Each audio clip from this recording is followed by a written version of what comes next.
according to Section 240.12b(5) of the National Electrical Code. When a grounding conductor is installed along with phase conductors that are tapped conductors and considered outside of the building, the grounding conductor size shall be based on the overcurrent device protecting the tapped conductors. In this case, since the tapped conductors are rated at 175 amps at 75 degrees Celsius, the grounding conductor size should be based on the overcurrent device that will be installed once the feeder enters the building. This is because the overcurrent device will protect the tapped conductors and the grounding conductor must be sized to handle the maximum fault current that could flow through it. It's important to also consider Table 250.122 of the National Electrical Code, which provides specific sizing requirements for grounding conductors based on the ampacity of the circuit conductors. The grounding electrode conductor connects the system grounded conductor, or the equipment grounding conductor, or both, to a grounding electrode or to a point in the grounding electrode system.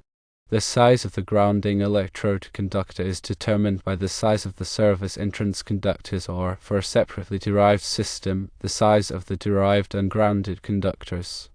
Table 250.66 provides the minimum size for grounding electrode conductors based on the size of the service entrance conductors, or derived and grounded conductors. For example, if the service entrance conductors are 2/0 copper, the minimum size grounding electrode conductor is 6 AWG copper. However, there are some exceptions to this rule.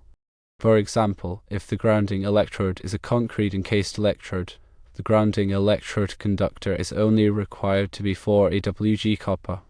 Also, if the grounding electrode is a ground ring, the grounding electrode conductor is only required to be 2 AWG copper. The equipment grounding conductor provides a low impedance path for fault current to return to the source. This helps to ensure that overcurrent devices will trip quickly in the event of a ground fault, which protects people and equipment from electrical shock and fire hazards. The size of the equipment grounding conductor is determined by the size of the overcurrent device protecting the circuit. Table 250.122 provides the minimum size for equipment grounding conductors based on the rating of the overcurrent device. For example, if the overcurrent device is rated at 20 amps, the minimum size equipment grounding conductor is 12 AWG copper. Again, there are some exceptions to this rule. For example, if the circuit conductors are increased in size to compensate for voltage drop, the equipment grounding conductor must also be increased in size proportionally. Also, if the equipment grounding conductor is installed in a raceway with the circuit conductors, the equipment grounding conductor is only required to be the same size as the circuit conductors. Grounded conductor is a conductor of a system or circuit that is intentionally grounded. The grounded conductor is typically identified by a white or grey color. Grounding conductor is a conductor used to connect equipment or the grounded circuit of a wiring system to a grounding electrode or electrodes. Equipment grounding conductor is a conductor that connects the non-current carrying metal parts of equipment, raceways, and other enclosures to the system grounding electrode. Grounding electrode conductor is a conductor that connects the system grounding electrode to the grounded conductor or to the equipment grounding conductor, or to both, at the service or at the source of a separately derived system. The purpose of grounding is to provide a low impedance path for fault current to return to the source. This helps to ensure that overcurrent devices will trip quickly in the event of a ground fault, which protects people and equipment from electrical shock and fire hazards. Grounding also helps to stabilize voltage and reduce electrical noise. There are two main types of grounding systems: system grounding and equipment grounding. System grounding is the intentional connection of a neutral point of a power system to earth ground. This provides a reference point for voltage and helps to limit voltage surges. Equipment grounding is the connection of non-current carrying metal parts of equipment to earth ground. This provides a path for fault current to return to the source, which helps to ensure that overcurrent devices will trip quickly in the event of a ground fault. Grounding is an essential safety measure that helps to protect people and equipment from electrical shock and fire hazards. It is important to ensure that all electrical systems are properly grounded. The National Electrical Code, or NEC, provides comprehensive requirements for grounding electrical systems. It is important to consult the NEC when designing and installing electrical systems to ensure that they are properly grounded. Additional considerations might include the type of grounding electrode. The grounding electrode is the point of connection between the electrical system and the earth. There are several different types of grounding electrodes, including ground rods, ground plates, and concrete encased electrodes. The type of grounding electrode that is used will depend on the soil conditions and the requirements of the electrical system. The location of the grounding electrode is also important. The grounding electrode should be located as close as possible to the service entrance or the separately derived system. This will help to minimize the impedance of the grounding path. The installation of the grounding electrode must comply with the requirements of the NEC. The grounding electrode must be installed in accordance with the manufacturer's instructions and must be properly connected to the electrical system. Regular inspection and testing is also important. Grounding systems should be inspected and tested regularly to ensure that they are functioning properly. This will help to identify any problems that could compromise the safety of the electrical system. Grounding is a critical aspect of electrical safety. Proper grounding protects people and equipment from electrical shock and fire hazards. The NEC provides comprehensive requirements for grounding electrical systems. It is important to consult the NEC when designing, installing, and maintaining electrical systems to ensure that they are properly grounded. Now let us dive deeper. The ground fault current path is the path that fault current takes from the point of a ground fault back to the source. This path must be of sufficiently low impedance to allow enough fault current to flow to trip the overcurrent device protecting the circuit. Several factors can affect the impedance of the ground fault current path, including the size and type of grounding conductors, the length of the grounding conductors, and the connections in the grounding path. The ground fault current path must be continuous and uninterrupted. Any breaks or high impedance connections in the ground fault current path can prevent enough fault current from flowing to trip the overcurrent device. Grounding electrode system is the combination of all grounding electrodes that are present at a building or structure. This system typically includes ground rods, ground plates, metal underground water pipes, and the metal frame of the building or structure. The grounding electrode system should be bonded together to create a low impedance path to ground. Bonding is the process of connecting together all metal parts of an electrical system that are likely to become energized. This includes equipment grounding conductors, metal raceways, metal enclosures, and other metal parts. Bonding helps to ensure that all metal parts are at the same potential, which reduces the risk of electrical shock. Grounding and bonding are essential safety measures that help to protect people and equipment from electrical shock and fire hazards.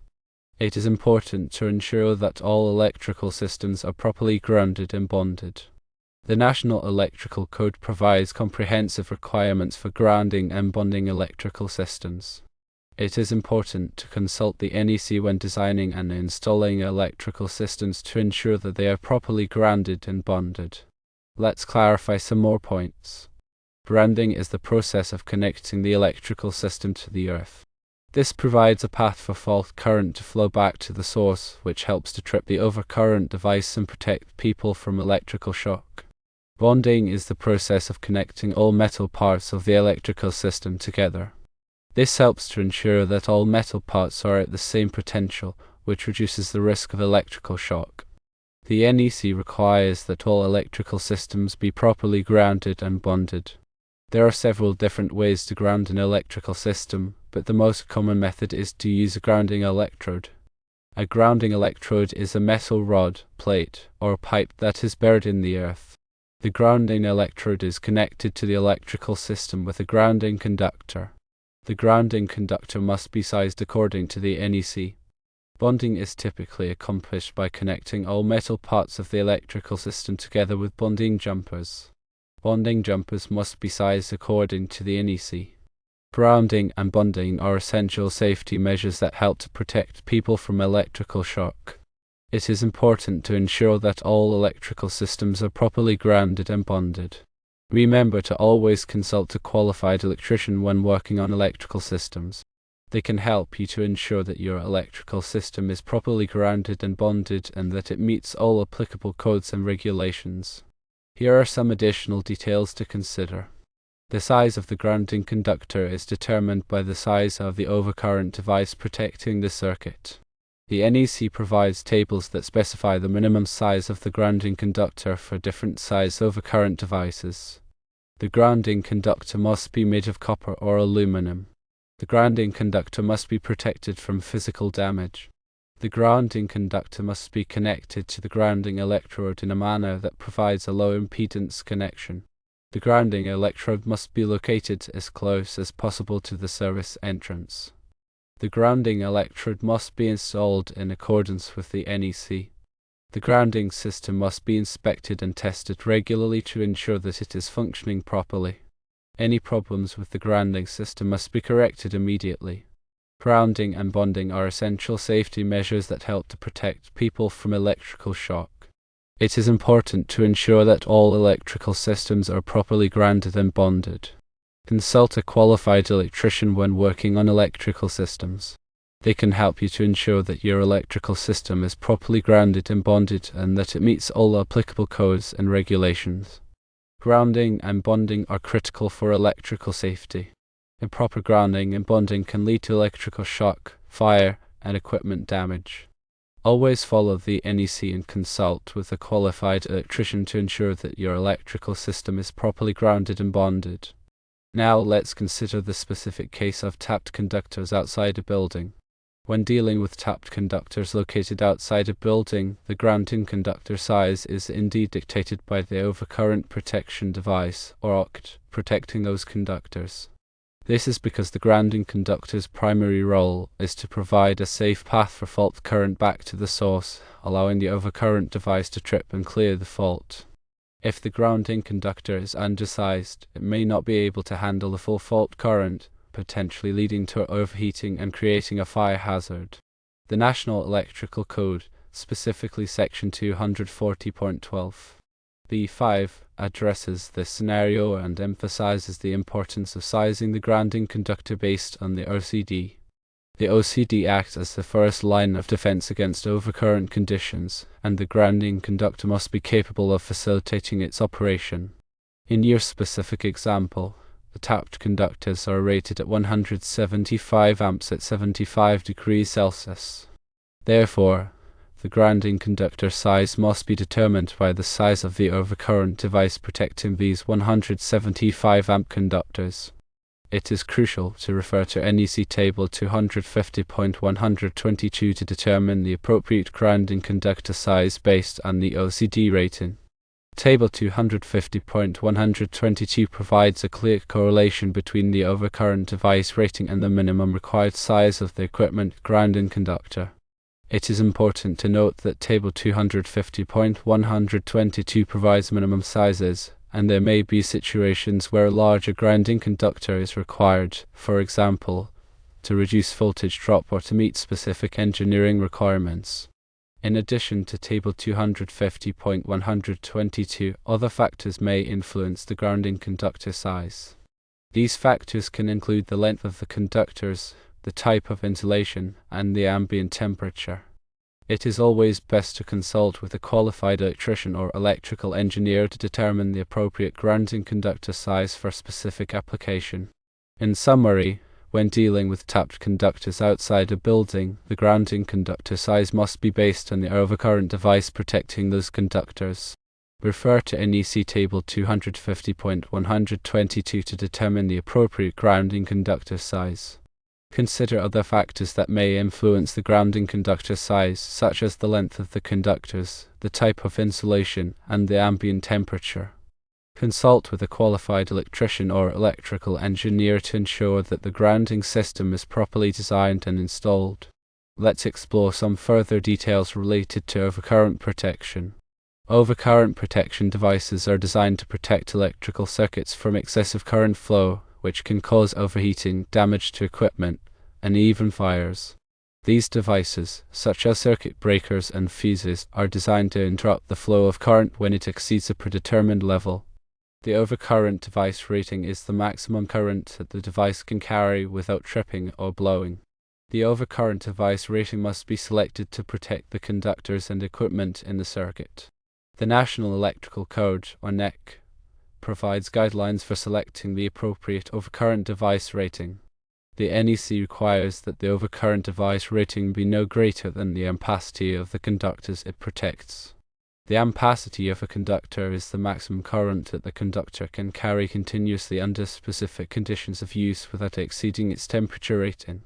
The ampacity of a conductor is determined by several factors, including the size of the conductor, the type of insulation, the ambient temperature, and the number of conductors in a raceway or cable. The NEC provides tables that list the ampacity of conductors under different conditions of use.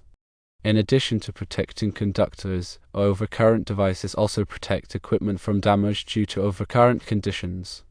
The NEC requires that the equipment be protected by overcurrent devices that are rated no greater than the equipment's rated current. The equipment's rated current is the maximum current that the equipment is designed to carry continuously. Overcurrent protection is an essential part of electrical safety. It helps to protect people and equipment from electrical hazards. It is important to select the appropriate overcurrent device rating for each circuit and to ensure that the overcurrent devices are properly installed and maintained. Also, remember that the grounded conductor, often called the neutral, carries current under normal operating conditions in a single-phase or three-phase Y system, while the equipment grounding conductor, or EG, is only intended to carry current during a fault. EGC connects non-current carrying metal parts of equipment to the system ground, providing a low impedance path for fault current to flow back to the source, thus tripping the overcurrent protective device. The size of the EGC is determined by the size of the overcurrent protective device protecting the circuit, as specified in NEC Table 250.122. Proper installation of the EGC is crucial for safety. It must be continuous and securely connected to all metal enclosures and equipment. Any breaks or loose connections in the EGC can compromise its effectiveness and increase the risk of electrical shock. Bonding ensures that all metal parts of an electrical system are at the same electrical potential. This reduces the risk of electrical shock by preventing voltage differences between different metal parts. Bonding is achieved by connecting all metal parts together with bonding jumpers. Bonding jumpers must be sized according to the NEC. Proper grounding and bonding are essential for electrical safety. They help to protect people from electrical shock and prevent damage to equipment. Always follow the NEC and consult with a qualified electrician to ensure that your electrical system is properly grounded and bonded. Consider that the grounding electrode conductor connects the system grounded conductor to the grounding electrode. Its size is based on the size of the service entrance conductors, as specified in NEC Table 250.66. The grounding electrode is a conductor buried in the earth to provide a connection to ground. Common types of grounding electrodes include ground rods, ground plates, and metal water pipes. The grounding electrode must meet certain requirements outlined in the NEC, such as minimum length and depth. The grounding system as a whole must have a low impedance to ground. This ensures that fault current can flow back to the source quickly and safely, tripping the overcurrent protective device. High impedance grounding systems can limit fault current, reducing the risk of arc flash, but they require careful design and coordination. Regular inspections and testing of the grounding system are essential to ensure its effectiveness. Grounding systems can degrade over time due to corrosion, loose connections, or physical damage. Testing should include visual inspections, continuity tests, and ground impedance measurements. Any problems identified during inspections or testing should be corrected promptly. Remember to always prioritize safety when working with electrical systems. Grounding and bonding are critical safety measures that can prevent electrical shock, fire, and equipment damage. Consult with a qualified electrician to ensure that your electrical system is properly grounded and bonded.